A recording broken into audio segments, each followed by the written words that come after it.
ওয়ালাইকুম সম্মানিত গাইস, সকলে ভালো আছেন। আজকে বাংলাদেশ টিমটাকে নিয়ে কিছু কথা বলার জন্য আসছি। বাংলাদেশ ক্রিকেট টিমের উদ্দেশ্যে গতকালকে সাউথ আফ্রিকা বনাম বাংলাদেশের মধ্যকার টি-20 ম্যাচটা দেখেছি। কালকে অনেক কাজ ছিল হাতে, কাজকে ফাঁকি দিয়েছি, কিন্তু খেলা ফাঁকি দেই নাই। খেলোয়াড়রা আমাদের বাংলাদেশের সকল মানুষদেরকে ফাঁকি দিয়েছে, সকল নাগরিকদের ফাঁকি দিয়েছে কীরকম? কালকে সাউথ আফ্রিকা খেলাটা শুরু থেকে তাদের ভালো হয় নাই। তারা 113 রানে যাইয়া তাদের ইনিংসটা থেমে যায়। 114 রানের টার্গেটে নেমে বাংলাদেশ 4 রানে ম্যাচ হেরে যায়। একটা জেতা ম্যাচ স্কুলে এসে তরিটা কিভাবে ডুবিয়ে দিল কালকে বাংলাদেশকে না দেখলে বুঝতাম না। এরা আসলে কি চায়? এরা চায় কি? এরা দেশের জন্য খেলতে চায় না। এরা খেলে নিজের স্বার্থের জন্য। এই সমস্ত প্লেয়াররা খেলে নিজের স্বার্থের জন্য।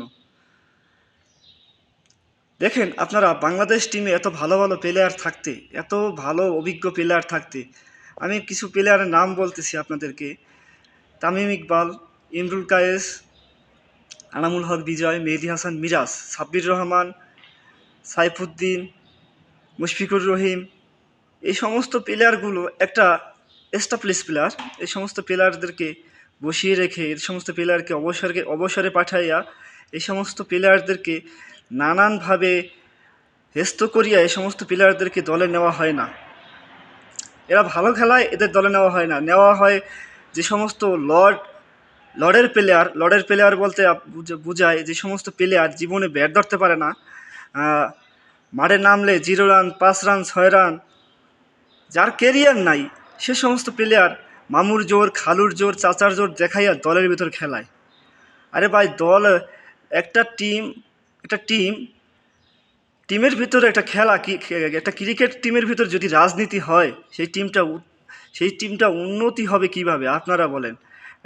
ক্রিকেট টিমের ভিতরে রাজনীতি হলে টিমটা উন্নতি কিভাবে হবে?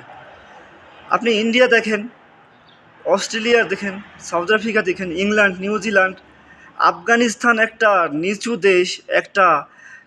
বেশি দিন হয় না, সাকিব আল হাসানের খেলোয়াড়ের বয়স যতদিন হয়েছে, আফগানিস্তান টিমের বয়স ততদিন হয়নি। তো সেই আফগানিস্তানের মতো একটা টিম কিভাবে বর্তমানে স্ট্রং হয়ে গেল?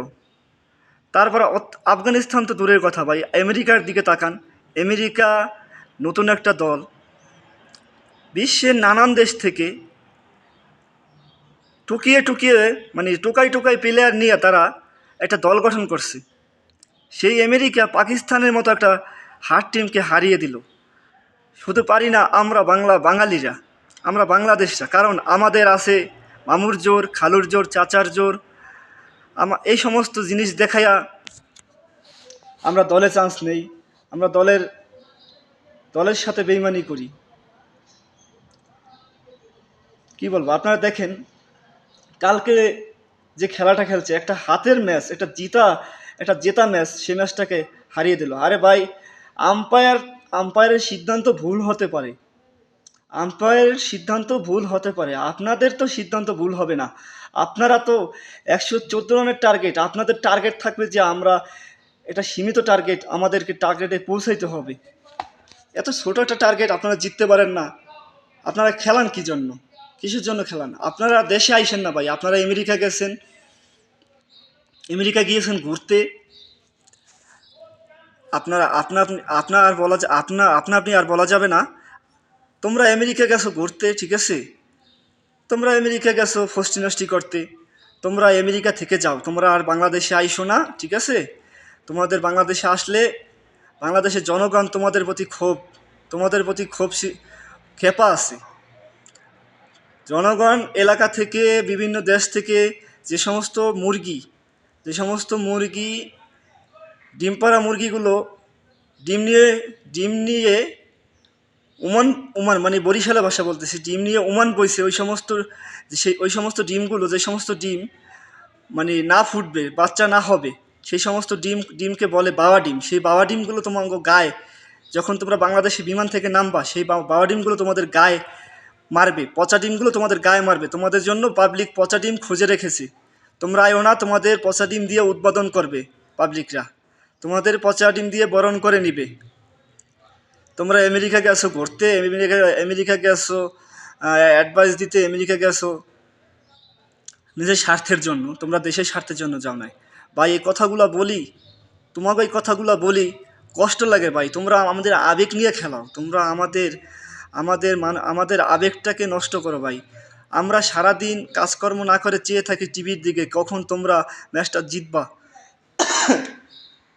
কখন আমাদের টিমটা কখন জয়লাভ করবে, আমরা সেই আশায় থাকি। তোমরা কি করো ভাই, তোমরা আমাদেরকে পারো না একটা জয় এনে দিতে, আরও আমাদের যেই ম্যাচটা জেতা ম্যাচটা, সেই ম্যাচটাকে তোমরা হারাও।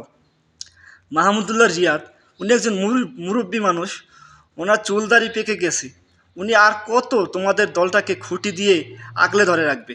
কালকের ম্যাচটাও তো তোমাদেরকে আগলে ধরে রাখছে, উনি না হইলে তো তোমরা একবারে মনে করো জামা কাপড় খুলে হালাইতা, তোমাদের প্যান্ট খুলে হালাইতা সাউথ আফ্রিকা, এই অবস্থা হয়ে গেছিল। উনি তো 20-22 রান যাই করছে, উনি না হলে তোমাদের প্যান্ট কাপড় চুপড় যা কিছু ছিল সব খোয়াই ফেলতো। তোমাদের কথা, তোমাদের জন্য কথা, তোমাদের খেলা মানায় না, তোমরা ক্রিকেট বাদ দিয়ে দাও। যে সমস্ত প্লেয়ারগুলোর নাম বলছি, তারা সব ভালো প্লেয়ার, এই সমস্ত প্লেয়ারদের সুযোগ দাও। মামুর জোর চাচার জোর না দেখাইয়া এই সমস্ত প্লেয়ারদের সুযোগ দাও, এরা দলে খেলাক, এরা খেলাইলে দেশের উন্নতি হবে।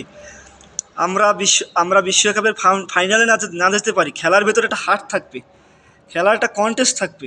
আমরা খেলার ভিতরে হার জিত আছে ভাই, হার জিত থাকতেই পারে। তাই এই বিদায় তোমরা ম্যাচ এরকম খেলবা, এইভাবে খেলবা, মোবাইলের বাটনের রান করবা, দশের কোঠায় পৌঁছাইতে না তোমরা। মামুর জোর খালুর জোর দেখাইয়া তোমরা মনে করো দলের ভিতরে ঢোকো। নাজমুল হোসেন শান্তন ওরফে শান্তনা আপা বিশ্বের যত প্রকার লর্ড আছে, সেই লর্ডের প্লেয়ার, নাই কোনো কেরিয়ার, নাই কোনো অ্যাভারেজ, সেই প্লেয়ার দলের এটা 3 ফরম্যাটের অধিনায়ক কীভাবে হয়? লিটন কুমার দাস সারা জীবন বাংলাদেশটাকে দিয়ে আইছে বাস, লিটন কুমার দাস সারা জীবন বাংলাদেশ টিমটাকে দিয়ে গেছে বাস। সেই লিটন কুমার দাসকে প্রতিনিয়ত দলে সুযোগ দিতেই থাকে। সৌম্য সরকার সারা জীবন ডাব্বা মারতে আছে। আরও কিছু, তারপর তামিমের জায়গায় যে প্লেয়ারটা খেলছে তানজিদ হাসান তামিম, এই সমস্ত প্লেয়ার ভাই, এই সমস্ত প্লেয়ার কোনো কাজের প্লেয়ার না। এদের দিয়ে কি হবে ভবিষ্যৎ টিমটা? আর এদের দিয়ে ভবিষ্যৎ কি হবে? আর যারা দায়িত্বে আছে, টিম পরিচালক, টিম ম্যানেজমেন্ট, টিমের প্রধান সভাপতি, তারা কি কয়? তাদের টার্গেট নেক্সট ওয়ার্ল্ড কাপ। আচ্ছা কাকা, আপনার বাহে হয়তো আমার ভাই লাগে, আপনি আমাদের কাকা, আপনার ভাই লাগে,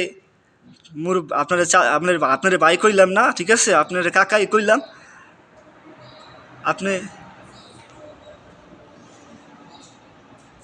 আপনি কাকা মানুষ